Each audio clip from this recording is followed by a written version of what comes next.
बिस्मिल्लाहिर्रहमानिर्रहीम। अस्सलामु अलैकुम वरहमतुल्लाहि वबरकातुहू। चैनल पर पहली बार आने वाले सामीन इकराम चैनल को सब्सक्राइब कर लें ताकि मेरी आइंदा आने वाली वीडियोस आप तक पहुंच सकें। शुक्रिया। सामीन इकराम, आप जानते हैं कि दुनिया की ज़िंदगी बहुत ही मुख्तसर है, तो इसलिए जो कोई जितना जल्दी अल्लाह की तरफ लौटा, उसके रसूल सल्लल्लाहु अलैहि वसल्लम की बताए हुए रास्तों पर चलने की जिसने कोशिश शुरू की और फिर वो चलता रहा हत्ता कि उसको मौत आ गई, वो नमाज उसने कायम की और उसने बाकी जितने भी अहकाम हैं कुरान और हदीस पर उस पर चलने की कोशिश की, माफ़ी मांगता रहा अपनी गुज़श्ता ज़िंदगी में जो कुछ भी गलतियाँ उससे हुई हैं, और फिर उसी हालत में उसको मौत आ गई तो गोया कि वो कामयाब हो गया। और जो कोई मरते दम तक अपने कामों में लगा रहा और अल्लाह की तरफ ना लौट सका या ना लौट सकी तो गोया कि वो नाकाम हो गया। कल की वीडियो में मैंने सूरह फातिहतुल किताब की तिलावत की थी और इसका तर्जमा उर्दू और अंग्रेज़ी ज़बान में बयान किया था। आज इसके बारे में अल्लाह तबारक व तआला का फरमान और नबी रहमत सल्लल्लाहु अलैहि वसल्लम की हदीस बयान करने की कोशिश करूँगा मुख्तसरन।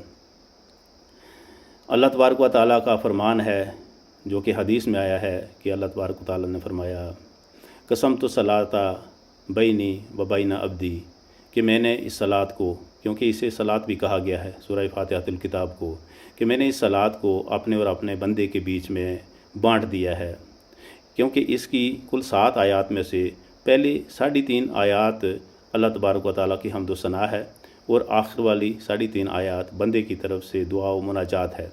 पहली 3.5 आयात जो हैं वो ये है अल्हम्दुलिल्लाहि रब्बिल आलमीन से लेकर इय्याका नअबुदु तक, यहाँ तक ये 3.5 आयात बनती हैं। इसमें अल्लाह तबारक व तआला की हम्द व सना है।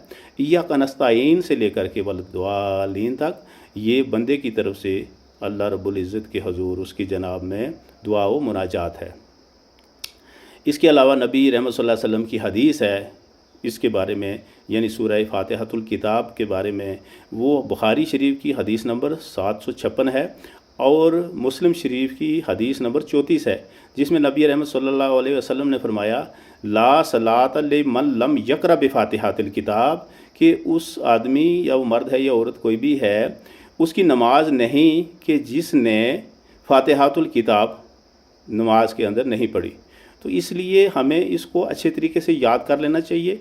अरबी में इसकी 7 आयात सही मखारिज के साथ और अपनी अपनी ज़बान जो हम जानते हैं उसमें इसके मफाहीम के ऊपर सही तरीके से यानी दस्तरस हासिल कर लेनी चाहिए, अच्छे तरीके से ज़हन नशीन कर लेना चाहिए, ताकि जब हम नमाज के अंदर जाएं तो हमारा ध्यान उन मतलब के ऊपर जाए, उन मफाहीम के ऊपर जाए कोई जो कि इस सूरत के हैं। तो अल्लाह तबारक व तआला मुझे और आप सबको सूरह फातिहतुल किताब को अच्छे तरीके से याद करके और नमाज में और इसके अलावा भी इसको अगर हम इसका विर्द करते रहें तो बहुत ज़्यादा फ़ायदा है, सवाब ही सवाब है। अल्लाह तबारक व तआला नेक काम करने की तौफीक दे, बुराइयों से दूर रखे, यही दुआ है अपने लिए और आपके लिए भी। आमीन या रब्बल आलमीन। अस्सलामु अलैकुम।